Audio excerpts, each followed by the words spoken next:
आपका स्वागत है। मैं आमंत्रित करना चाहता हूं संस्था के प्राचार्य महोदय माननीय श्री प्रियंक जी जैन के लिए वे आए और विद्यालय का प्रतिवेदन हम सब के समक्ष प्रस्तुत करने की महती कृपा करें। एसपीजन गुरुकुल उच्चतर माध्यमिक विद्यालय के प्राचार्य माननीय श्री प्रियंक जी जैन।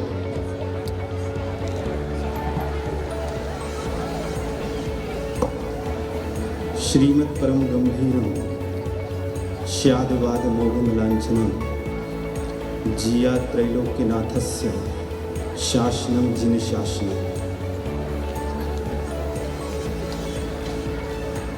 आज के कार्यक्रम को अपनी गरिमामयी उपस्थिति से गौरव प्रदान करते हुए संस्था के माननीय अध्यक्ष महोदय आदरणीय भैया साहब, आज के कार्यक्रम के विशिष्ट अतिथि के रूप में सर्वप्रथम गुरुकुल विद्यालय समिति के आदरणीय सतीश जी भाई साहब, कैलाश चंद्र जी मोदी साहब, आदरणीय वकील साहब, राहुल भैया, प्रवीण जी, अर्पित जी, हर्षल भैया, शिक्षा जगत का प्रतिनिधित्व करते हुए शिक्षा के नगर के सर्वोच्च पद पर आसीन आदरणीय शर्मा जी, बीओ साहब, संकुल प्राचार्य माननीय साटी जी, अरुण भाई साहब, कौरासा प्रधानाध्यापक मोहित जी एवं ज्ञानोदय विद्यालय की प्रधानाध्यापिका सुश्री आकांक्षा जी, साथ ही साथ मेरे सम्मुख विराजमान सभी गणमान्य महानुभाव, अभिभावकों का 5 विद्यार्थियों से प्रारंभ होकर के आज वर्तमान में 20,000 विद्यार्थियों की इस पवित्र ज्ञान भूमि गुरुकुल की पावन धरा पर स्वागत करता हूं, वंदन करता हूं, अभिनंदन करता हूं। आज इस अवसर पर गुरुकुल की अवधारणा के सृजनकर्ता आचार्य श्री समंत्रभद्र स्वामी महाराज, संपूर्ण बुंदेलखंड में शिक्षा की अलख जगाने वाले पूज्य गणेश प्रसाद जी वर्णी एवं इस गुरुकुल की स्थापना में सर्वस्व समर्पण देने वाले कृषि पंडित श्रीमान ऋषभ कुमार जी के लिए भी आज इस अवसर पर याद करना चाहूंगा और उनके चरणों में भी निवेदन करता हूं। गुरुकुल ने पिछले सत्र में क्या दिया, कैसे दिया, इसका संपूर्ण वृत्त आज यहां प्रस्तुत करने का अवसर है। वास्तव में विद्यालय की जितनी भी गतिविधियां होती हैं वो 2 भागों में विभाजित हैं, एक शैक्षणिक और दूसरा सह शैक्षणिक। शैक्षणिक गतिविधियों के अंतर्गत अध्ययन, अध्यापन, विषय काठिन्य निवारण, परीक्षा परिणाम और जितनी भी अन्य शैक्षणिक गतिविधियां हैं, चाहे कंप्यूटर की हो, नैतिक शिक्षा है, पुस्तकालय है, ये सब उसमें सम्मिलित हैं। सह शैक्षणिक गतिविधियों के अंतर्गत साहित्यिक, सांस्कृतिक, बौद्धिक, खेलकूद, पर्यटन और विद्यालय की उपलब्धियां, ये सब उसी में सम्मिलित हैं। सर्वप्रथम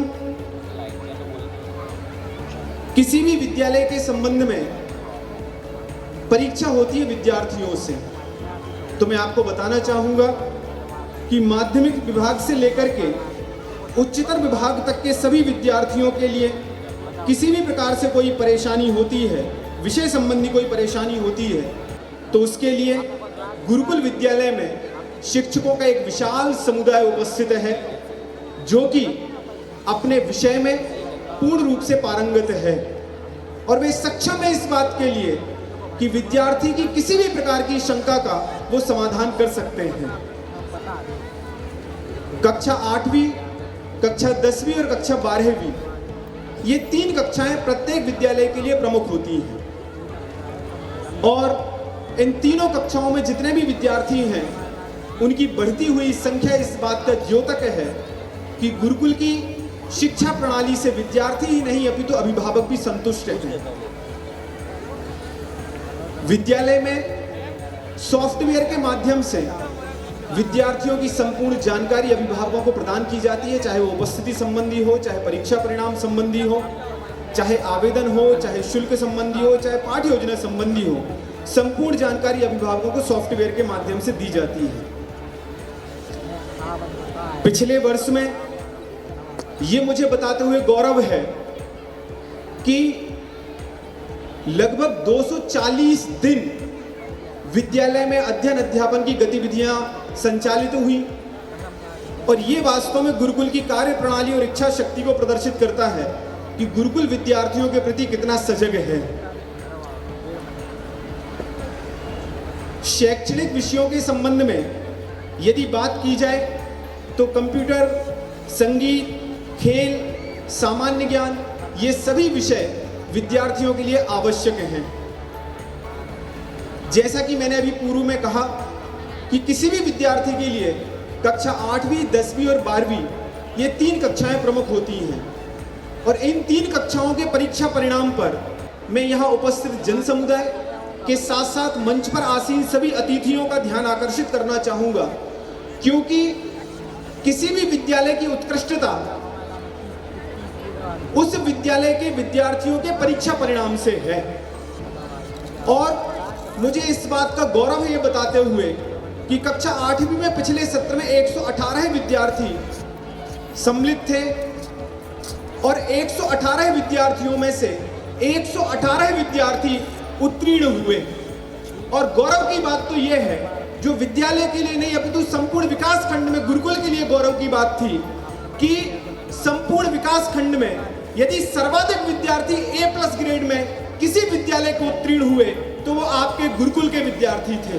एक बात। दूसरी बात, यदि संपूर्ण विकास खंड में A ग्रेड में सबसे ज्यादा विद्यार्थी हुए तो वो आपके गुरुकुल के थे और B+ ग्रेड में यदि सबसे ज्यादा उत्तीर्ण विद्यार्थी हुए तो वो भी आपके गुरुकुल के बच्चे थे। अर्थात सबसे ज्यादा कक्षा 8वीं का श्रेष्ठ परिणाम यदि किसी विद्यालय का रहा तो वो गुरुकुल का रहा। एक बात। दूसरा, कक्षा 10वीं का परिणाम। कक्षा 10वीं का परिणाम में 161 विद्यार्थी कक्षा 10वीं की परीक्षा में बैठे, जिनमें से 157 विद्यार्थी उत्तीर्ण हुए। और आप विचार कर सकते हैं 157 विद्यार्थियों में से 126 विद्यार्थी प्रथम श्रेणी में उत्तीर्ण हुए, अर्थात 97.5% कक्षा 10वीं के विद्यार्थियों ने परीक्षा परिणाम विद्यालय के लिए दिया। इसी क्रम में कक्षा 12वीं में 154 विद्यार्थी सम्मिलित हुए। 147 विद्यार्थी, मैं आदरणीय गुलराज जी भाई साहब से निवेदन करूंगा कृपया मंच पर आप अपनी उपस्थिति प्रदान करें, इस मंच को सुशोभित करें। आदरणीय गुलराज जी समैये, जो कि हमारे समिति के सदस्य हैं, एक बार करतल ध्वनि से उनका अभिनंदन करने की कृपा करें। आदरणीय अशोक कुमार जी से अनुरोध है कि चंदन तिलक और अंग वस्त्र से अभिनंदन करने की कृपा करें। कक्षा 12वीं में 154 विद्यार्थी थे। 154 विद्यार्थियों में से 147 विद्यार्थी उत्तीर्ण हुए और 147 विद्यार्थी जो उत्तीर्ण हुए, ये भी आपके लिए एक आश्चर्यकारी गणना होगी कि 147 विद्यार्थियों में से 141 विद्यार्थी प्रथम श्रेणी में उत्तीर्ण हुए। अर्थात कक्षा 12वीं का जो परीक्षा परिणाम रहा वो 95.45%। और सबसे बड़ी गौरव की बात जो गुरुकुल के लिए थी, जिस बात के लिए मंच का ध्यान आकर्षित करना चाहूंगा, कि जिसमें से 3 विद्यार्थी ऐसे हुए जिसमें से विनय कुर्मी ने संपूर्ण मध्य प्रदेश की प्रावीण्य सूची में 4th स्थान प्राप्त करके न गुरुकुल को गौरवान्वित किया अपितु पूरी खुराई नगर को गौरवान्वित किया। एक।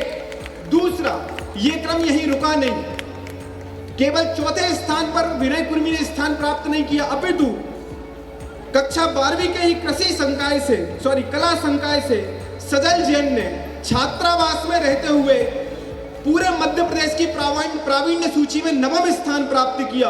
और तीसरा गौरव उस बच्ची ने दिलवाया, आस्था जैन, जो कि सोनाबाई श्रावी आश्रम की छात्रावास में रह करके पूरे सागर जिले में आर्ट डिपार्टमेंट में प्रथम स्थान प्राप्त किया। इन 3 विद्यार्थियों ने न केवल गुरुकुल विद्यालय को अपितु पूरे खुरई नगर को सुशोभित करने का काम पूरे मध्य प्रदेश में किया। इसीलिए मैं उपस्थित जन समुदाय से चाहूंगा कि एक बार करतल ध्वनि से इन तीनों विद्यार्थियों का अभिनंदन करने की कृपा करें। विद्यार्थियों के लिए पुस्तकीय ज्ञान के साथ साथ उनके व्यक्तित्व का विकास हो सके, इसीलिए प्रति सप्ताह नैतिक शिक्षा का कालांश उनका संचालित होता है। कक्षा 6वीं से लेकर 12वीं तक के प्रत्येक विद्यार्थी के लिए गुरुकुल में कंप्यूटर शिक्षा अनिवार्य है। 60 कंप्यूटर की एक बृहद लैब गुरुकुल विद्यालय में संचालित है, जो कि मध्य प्रदेश शासन के संचालित विद्यालयों के लिए वास्तव में एक गौरव का विषय है। विद्यार्थियों के लिए बाल सभाओं का आयोजन किया जाता है। छात्रावासीय विद्यार्थियों के लिए जैन दर्शन से संबंधित जो उनके जीवन का एक अंग है, उनके लिए बालबोध पाठमालाएं, छेढ़ाला, तत्वार सूत्र का अध्यापन कराया जाता है। जितने भी विद्यालय के विद्यार्थी हैं, उन सभी के लिए विद्यालय स्तर पर प्रदर्शनी का संचालन किया जाता है, शैक्षणिक भ्रमण कराया जाता है, जिसमें पिछले वर्ष साइकिल रैली का आयोजन किया गया था, जो कि यहाँ से बरघाट तक गई थी और शिक्षकों के लिए 2 दिवसीय शैक्षणिक भ्रमण का आयोजन किया गया था, जो कि रणछोड़, मुचकुंद की गुफाएं और देवगढ़ इत्यादि गए हुए थे। विद्यार्थियों के लिए स्थानीय स्तर पर विजय फाउंड्री, शासकीय चिकित्सालय का भ्रमण कराया गया। अगला क्रम खेलों का होता है, तो खेलों के क्रम में मैं आपके लिए बता दूं कि गुरुकुल विद्यालय के बच्चे लगभग सभी खेल की गतिविधियों में अपनी सहभागिता देते हैं, चाहे बैडमिंटन हो, फुटबॉल हो, खो खो, क्रिकेट, शतरंज, एथलेटिक, सभी में, जिसमें शासन की ओर से जितनी भी प्रतियोगिताएं होती हैं। पिछले सत्र में 95 विद्यार्थियों ने जिला स्तर पर विद्यालय का प्रतिनिधित्व किया, 35 बच्चों ने संभाग स्तर पर और 9 बच्चों ने राज्य स्तरीय प्रतियोगिताओं में सम्मिलित होकर के अपनी सहभागिता सुनिश्चित की। ये तो वे बच्चे हैं जो मध्य प्रदेश शासन की ओर से गए, लेकिन जैसा कि मैंने कहा हुआ है कि खेल गतिविधियां सभी बच्चों के लिए अनिवार्य हैं। इसीलिए इस क्रम में मुझे बताते हुए बड़ा हर्ष हो रहा है कि पिछले सत्र में 993 बच्चे विद्यालय में दर्ज थे, जिसमें विद्यालय स्तरीय जितनी भी खेलकूद प्रतियोगिताएं हुई हैं, उनमें 588 विद्यार्थी सम्मिलित हुए, जिन्होंने अपनी खेल गतिविधियों में सहभागिता सुनिश्चित की। विद्यालय में 1972 से एनसीसी संचालित है और उस एनसीसी का प्रभाव बच्चों में ये है, जिसके माध्यम से पिछले सत्र में 2 विद्यार्थियों ने अपना स्थान अग्निवीर के रूप में देश सेवा के लिए समर्पित किया और एक छात्र ने भारतीय सेना में आर्मी मेडिकल कॉर्प में अपना स्थान सुनिश्चित किया।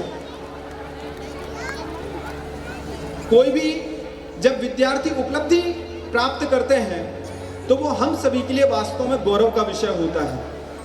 मुझे बताते हुए यह हर्ष है कि केवल विद्यालय के द्वारा कक्षा 10वीं उत्तीर्ण, आगे की पढ़ाई उनकी चल रही है, लेकिन कक्षा 10वीं से जो उन्होंने परिणाम प्राप्त किया था, उस परिणाम के बलबूते पर 6 विद्यार्थियों ने केंद्र सरकार की जो डाक सेवा है, उस डाक सेवा में अर्थात शासकीय सेवाओं में अपनी नियुक्तियां प्राप्त की। सीधी कक्षा 10वीं के परिणाम के बेस पर उनके लिए केंद्रीय सरकार की डाक सेवा में नियुक्ति प्रदान की गई।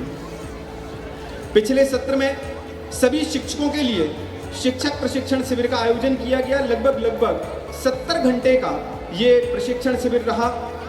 पिछले सत्र में शिक्षक अभिभावक प्राचार्य बैठक का आयोजन किया गया और मुझे ये बात बताते हुए हर्ष है कि एक बार मातृ सम्मेलन का भी आयोजन किया गया और जिसमें विद्यार्थियों की माताओं बहनों ने सम्मिलित होकर के इस विद्यालय को गौरवान्वित किया। विद्यार्थियों का सदैव सतपथ पर अग्रसर करना हमारा कर्तव्य है। समाज में एक श्रेष्ठ नागरिक के रूप में स्थापित करने हेतु हम गुरुकुल परिवार के सभी सदस्य दृढ़ संकल्पित हैं। अभिभावकों की संतुष्टि हमारा ध्येय है। जिस उद्देश्य के लिए आपने अपने पालने हेतु गुरुकुल को चुना है, उस उद्देश्य पर खरा उतरना हमारी जिम्मेदारी है। साथ ही आप सभी यहां उपस्थित प्रबंधन के सदस्य, शिक्षा विभाग के प्रमुख, आपका सहयोग हमारा संबल है। गुरुकुल विद्यालय किसी प्रकार से कागजी सम्मान का मोहताज नहीं है। विद्यार्थियों का विश्वास, अभिभावकों का स्नेह, शिक्षकों का सर्वस्व समर्पण और प्रबंधन का कुशल मार्गदर्शन ही हमारी पूंजी है और यही हमारा सबसे बड़ा सम्मान है। एक पुस्तक में एक सेंटेंस पढ़ा हुआ था कि ऊंचाई तक पहुंचना जितना कठिन है उससे अधिक कठिन है उस ऊंचाई को बनाए रखना।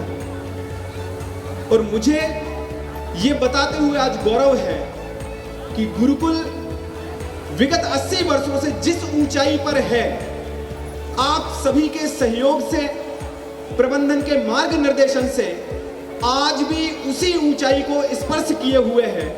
इस हेतु इस मंच पर विराजमान प्रत्येक व्यक्ति का और यहाँ उपस्थित जन समुदाय का मैं हाथ जोड़ करके अभिनंदन करता हूँ, अभिवादन करता हूँ और बहुत बहुत आभार व्यक्त करता हूँ।